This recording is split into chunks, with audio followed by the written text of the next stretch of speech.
एक क्लिप थी जहाँ पे आपने बोला था कि मैं शादी नहीं करूंगा। हाँ, क्योंकि आई थिंक अब मैं 59 हो गया हूँ तो मुझे नहीं करेक्ट करना। करेक्ट करेक्ट, मुझे ऐसा लगा था। हाँ, सो क्या चेंज हुआ आज में और लास्ट टाइम में? गौरी वो मुझे मिली, क्योंकि उस वक्त मुझे लगा था कि अब मेरी उम्र भी हो गई है, अब इस उम्र में मैं कहाँ ढूंढूंगा किसी। तो वो बाय मिस्टेक एक्चुअली गौरी और मैं मिले और हम लोग कनेक्ट हुए और हम लोगों को एक दोस्ती बढ़ी, एक प्यार बढ़ा, इज्जत बढ़ी, तो वो हो गया। मैंने कभी प्लान नहीं, बल्कि मैंने तो सोचा था कि बस ठीक है, अब मेरे पास मेरे बच्चे हैं, अम्मी है, सिबलिंग्स हैं, मेरे इतने करीब रिश्ते हैं, मुझे एक पार्टनर की जरूरत नहीं है। एक्चुअली मुझे जरूरत नहीं, क्योंकि मेरे बाकी रिश्ते इतने हेल्दी हैं। Hey everyone, welcome back to the channel. आज बात करते हैं मिस्टर परफेक्शनिस्ट आमिर खान के बारे में। अभी recently on July 5, 2026 61 year old Aamir Khan की शादी हो रही है, third time. He is tying the knot with entrepreneur Gauri Spratt in a register ceremony under the special marriage act at his Bandra residence. की जो तीसरी शादी हो रही है उसके ऊपर बहुत चर्चे हो रहे हैं सोशल मीडिया के ऊपर।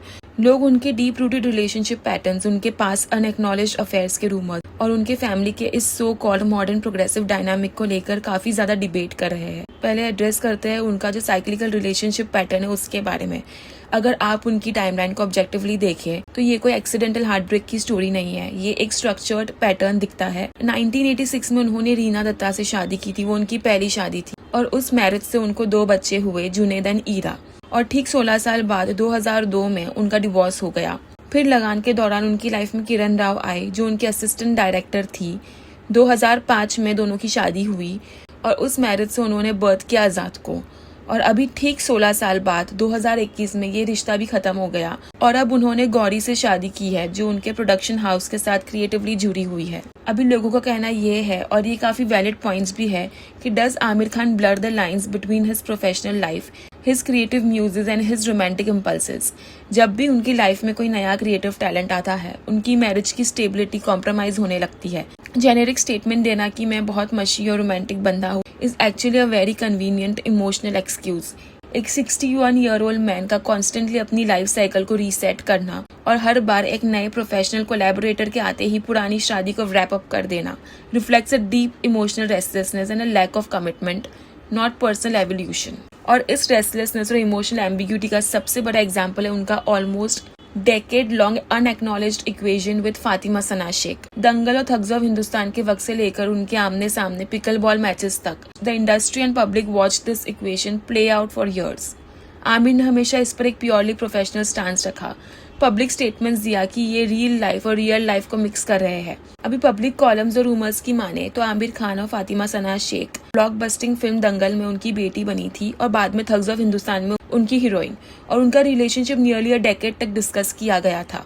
इंटरनेट पे ये बड़ा इंटेंस रूमर्स था कि किरण राव और आमिर का जो डिवोर्स है वो समहाउ कनेक्टेड था ये रिलेशनशिप की बढ़ती नजदीकियों से। People on Reddit often ask why was it never openly acknowledged if they were together for so long. अब इस पर आमिर खान का अपना स्टैंड भी बड़ा क्लियर है।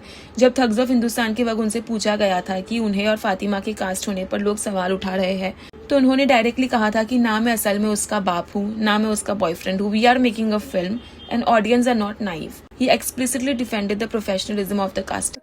स्क्रीन पे लोगों ने देखा कि आमिर खान फातिमा सना शेख का फादर है दंगल में, और फिर ठग्स ऑफ हिंदुस्तान में देख रहे हैं कि वो रोमांस कर रहे हैं। जी, आपके साथ रोमांस हम लोग उसका नहीं रखेंगे क्योंकि उसमें आपकी बेटी बनी है, इसमें आपकी गर्लफ्रेंड कैसे बन सकती है। मैं ये सब चीज़ों में नहीं मानता हूँ क्योंकि मैं असल में थोड़ी उसका बाप हूँ और ना असल में उसका मैं बॉयफ्रेंड हूँ। हम लोग फिल्म बना रहे हैं भाई। तो बट पब्लिक परसेप्शन ऐसे चेंज नहीं होता। लोग अभी भी उनके पुराने पिकल बॉल मैचेस की क्लिप्स शेयर करते हैं और कहते हैं कि गौरी के आने से पहले there was a whole chapter with Fatima that was never fully publicly defined. Critics point out करते हैं कि इन दोनों का रिलेशनशिप बहुत ही लंबा था और अनएक्नॉलेज्ड था और इनके करियर पे ये रूमर्स का भी काफी इम्पैक्ट हुआ है which adds to the public criticism about Aamir Khan's pattern. जब आप एक इतने बड़े सुपरस्टार हो तो आपके साइलेंट एक्शंस का असर दूसरे पर्सन की पब्लिक इमेज पे पड़ता है। इंडस्ट्री इंसाइडर्स और पब्लिक का मानना है कि किरण राव के साथ जो उनका डिवोर्स हुआ है उसकी असली वजह यहीं से ट्रिगर हुई थी। टू कीप अ रिलेशनशिप और a deep equationship completely hidden and undefined for years with your marriage crumbles and then suddenly move on to a third marriage with someone else.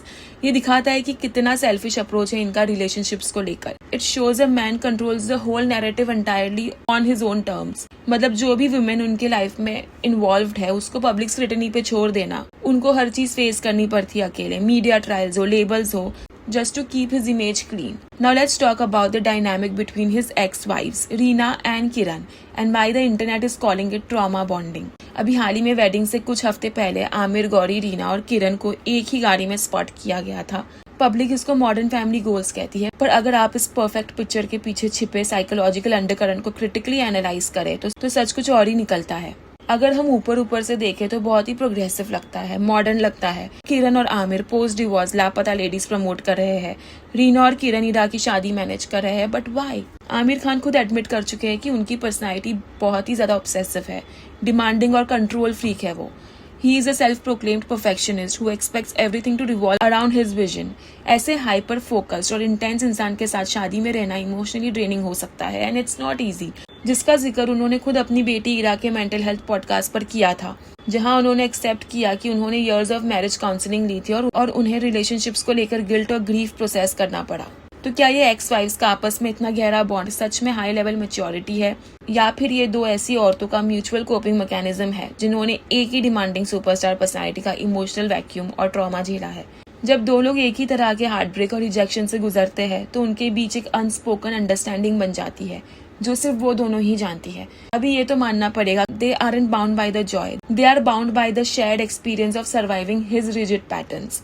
अभी ये हाईली पॉसिबल है कि ये happy modern family का जो image है वो एक highly curated elite PR strategy हो, ताकि आमिर खान की ग्लोबल आइकॉन इमेज पर होम ब्रेकर या अनस्टेबल पार्टनर का टैग ना लग सके।